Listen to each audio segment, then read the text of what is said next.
గతించిన పెద్దలను ప్రతి ఏటా స్మరించుకుంటూ వృద్ధులకు నూతన వస్త్రాలు బహకరించడం అభినందనీయమని ప్రముఖ ఎముకల వ్యాధి నిపుణులు డాక్టర్ బోండా సూర్యారావు పేర్కొన్నారు. రమణీయపేట ఏపీఐఐసి పారిశ్రామిక వాడలో దివంగత మోటుపల్లి సుబ్బలక్ష్మి 17వ వర్ధంతిని పురస్కరించుకొని ఆమె భర్త వెంకట్రావు 200 మంది వృద్ధులకు నూతన వస్త్రాలు బహకరించారు. ఈ సందర్భంగా డాక్టర్ బోండా సూర్యారావు మాట్లాడుతూ గతించిన పెద్దలను ప్రతి ఏటా స్మరించుకుంటూ వృద్ధులకు నూతన వస్త్రాలు బహకరించడం అభినందనీయమన్నారు.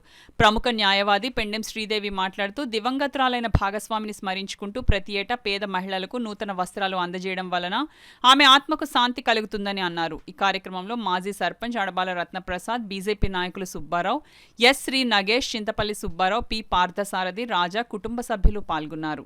స్త్రీలందరికీ కూడా బట్టలు పంపిణీ చేయడము, అన్నదాన కార్యక్రమాలు చేయడం అటువంటి 15 సంవత్సరాల నుంచి కూడా చేస్తున్నారు. ఇది అందరికీ ఒక విషయం మనం గమనించాలి.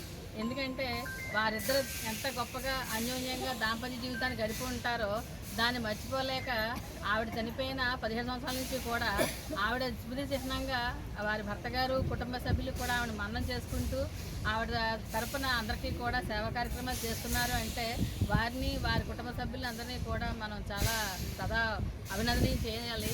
దీన్ని ఆదర్శంగా చేసుకుని అందరూ కూడా సమాజం కోసం బ్రతకాలి, కుటుంబం కూడా మంచిగా ఉండాలి. కుటుంబం బాగుంటే సమాజం బాగుంటుంది.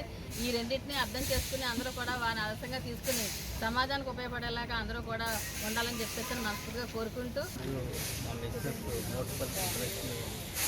17వ వర్ధంతి ఆ సందర్భంగా ప్రతి సంవత్సరం మేము పేదలకు చీరలు పంపిణీ చేయడం జరుగుతుంది. అయితే గత 3 సంవత్సరాల్లో కరోనా సమస్యలను చేయలేదు. అలాగే ప్రతి సంవత్సరం వాళ్ళకి ఇంకా ఎక్కువ సేవ చేసుకోవాలని అనుకుంటున్నాము. ఇక్కడ బుక్ చేసిన వాళ్ళందరికీ నా నమస్కారం. ఇందులో కరోనా సమయంలో చేయలేదు తప్ప ఈ 17 సంవత్సరాలతో కూడా వాళ్ళు అప్రదాతంగా కంటిన్యూస్గా చేస్తూ ఉన్నారు.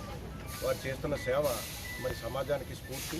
భార్య చనిపోయిన భార్యను గుండెల్లో పెట్టుకుని వారి యొక్క జ్ఞాపకార్థం పేద ప్రజలకు మేలు చేసే విధానంగా చేస్తున్నటువంటి మోటుపల్లి వెంకట్రావు గారికి, వారి కుటుంబ సభ్యులకి మరి దేవుడు అండగా ఉండాలని, వారి ఇటువంటి మరిన్ని సేవలు చేయాలని, ఇటువంటి సేవలకి మమ్మల్ని పిలిచి మమ్మల్ని కూడా ధన్యవాదాలు చేసినందుకు వారికి ప్రత్యేకంగా కృతజ్ఞతలు తెలుపుకుంటూ ఈ కార్యక్రమానికి ఇచ్చేసిన రత్నప్రసాదరావు గారికి, సుబ్బారావు గారికి, శ్రీదేవి గారికి, మరి బాపిరాజు గారికి, యజ్ఞం రాజా గారికి, మీరందరికీ ఇక్కడ ఇచ్చేసిన పేద ప్రజలందరూ కూడా